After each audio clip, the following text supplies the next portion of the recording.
ఈ నియోజకవర్గంలో 23,722 రైతులకు 16.1 కోట్ల రూపాయలు ఈరోజు వారి ఖాతాలో వేయడం జరిగింది. అంటే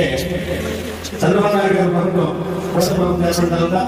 ఈ రాష్ట్ర ముఖ్యమంత్రి వర్యులు అదేవిధంగా ఉప ముఖ్యమంత్రి వర్యులు ఈ రాష్ట్ర ప్రజలకు ఇచ్చినటువంటి భరోసా ఏదైతే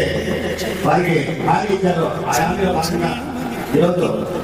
వారి ఖాతాలో రైతుల ఖాతాలో ఏమని చేసి దాన్ని